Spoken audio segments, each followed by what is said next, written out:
The security gate slammed shut with a cold mechanical click just inches from his chest, and in that small, cruel sound, everything Javed Arslan had built his life around seemed to collapse at once. His hands tightened around a wrinkled invitation that had taken 3 weeks of silent courage to accept, while behind him, the grand glass doors of the city's most powerful daytime charity gala shimmered like a promise he was never meant to touch. In the middle of the bright marble lobby, under cameras and soft golden light, a single father in a worn blue suit was being quietly erased, blocked and denied entry, as if his existence itself were an inconvenience. Before the story continues, if you believe in kindness, second chances, and quiet miracles that change ordinary lives, please take a moment to like, comment, share, and subscribe to the channel Whisper Tales 3. Your support keeps stories like this alive. Javed stood perfectly still, not because he had no words, but because his son's face kept flashing through his mind like a fragile photograph. Ayan was 8 years old, small for his age, brave in ways children should never be forced to learn, and recovering from a surgery that had nearly drained both their savings and their hope. This gala was supposed to be a simple daytime charity event supporting children's health programs, and Javed had received an invitation that looked official enough, printed with a crest he barely recognized. What he did not know was that the event was hosted by his own company, a global logistics and infrastructure firm he had built years ago under a holding structure so quiet and layered that even senior executives rarely knew the real owner. Javed had stepped away from the public eye after his wife died suddenly 3 years earlier, retreating into operational work and remote leadership, letting a hired CEO become the face of the empire while he became only a shadow. The woman who blocked him at the door was polished, efficient, and painfully certain of her authority. Her eyes moved from his scuffed shoes to the slightly crooked tie he had borrowed from a neighbor. Around them, guests flowed inside in designer dresses and tailored suits, their laughter floating easily through the air. Javed tried to explain that he had been invited, that he had simply arrived later because Ayan's school had asked him to attend a short daytime presentation for parents. He did not mention the panic attack he had hidden in the bathroom afterward, or how he had practiced standing straight in front of the mirror, whispering to himself that he deserved to walk through those doors like anyone else. But dignity does not always survive bureaucracy. His name was not found on the printed very important person list. His digital code did not scan properly because the assistant who generated it had made a small spelling error, and in a place built on reputation, small errors can become walls. Across the hall, the CEO, Marcus Belden, was greeting donors beneath a massive banner displaying the company's new humanitarian initiative. He smiled easily, confident, admired, and fully unaware that the real owner of the corporation was standing 20 meters away being quietly humiliated. When the head of security glanced toward Javed with mild irritation, Marcus followed the look with casual disinterest, assuming it was just another guest confused by protocol. No one stopped to imagine that the man gripping the invitation had once signed the very contracts that paid for the marble floor beneath their feet. Javed felt the heat rise into his face.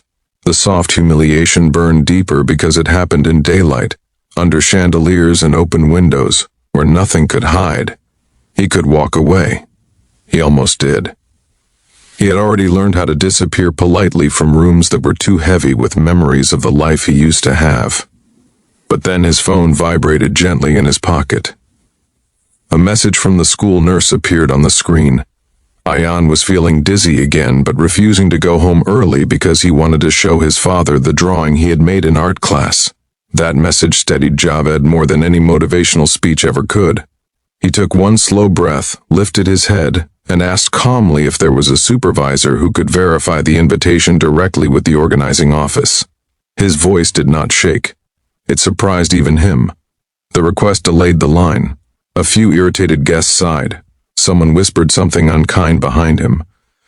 The supervisor arrived, visibly rushed, and typed Javed's name into a secondary system. The screen froze for a long second. Then it refreshed. The color drained from the supervisor's face. The record that appeared was not a guest profile. It was an internal identity marker reserved for ownership-level access. A name rarely spoken aloud in the company halls. A founder, a controlling shareholder, the silent architect. Before anyone could react properly, Marcus was called discreetly by one of the event coordinators. His confident smile faded slightly as he listened. He turned, scanning the room with confusion until his eyes landed on Javed. Recognition did not come immediately. It came slowly, like a memory breaking through fog. By the time Marcus reached the entrance, the humiliation had already done its damage. Javed stood quietly, no anger in his posture, no pride in his expression, only exhaustion and a gentle sadness that had lived with him since the night he held his wife's hand in a hospital room and felt life slip away. Marcus froze when the truth became impossible to deny. The man he had never met in person, the owner whose digital signatures controlled the future of the company, was not an abstract authority. He was a tired father who still smelled faintly of laundry soap in school hallways. The apology that followed was immediate and public. The staff moved quickly, doors opening wide, security stepping back as if the space itself had suddenly realized its mistake. But Javed did not step forward right away.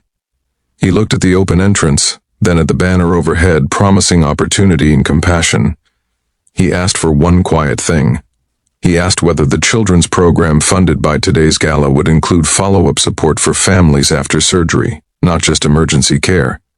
He asked whether parents who had to miss work, who slept in hospital chairs, who counted coins in their palms while pretending everything was fine, would be considered in the future plans.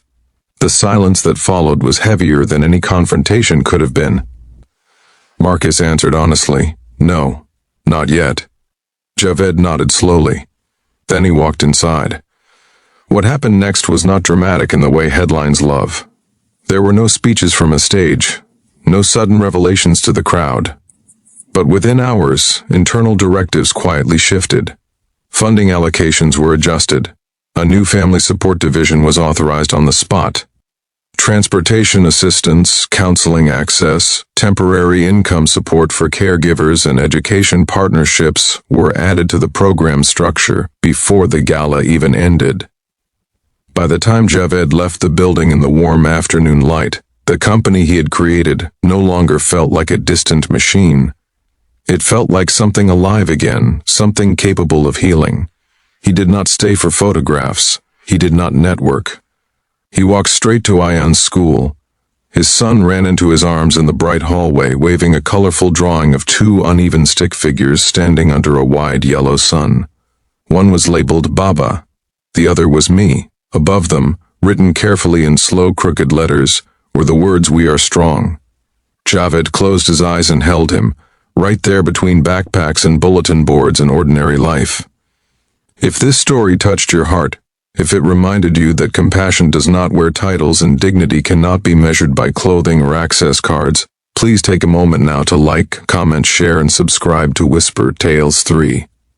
Your engagement helps stories of quiet courage reach the people who need them most. Special request before the ending, please comment the word kindness below if you believe small actions can change powerful systems. That night, as the city softened into evening and the noise of the world finally settled, Javed sat beside his sleeping son and understood something he had forgotten for far too long.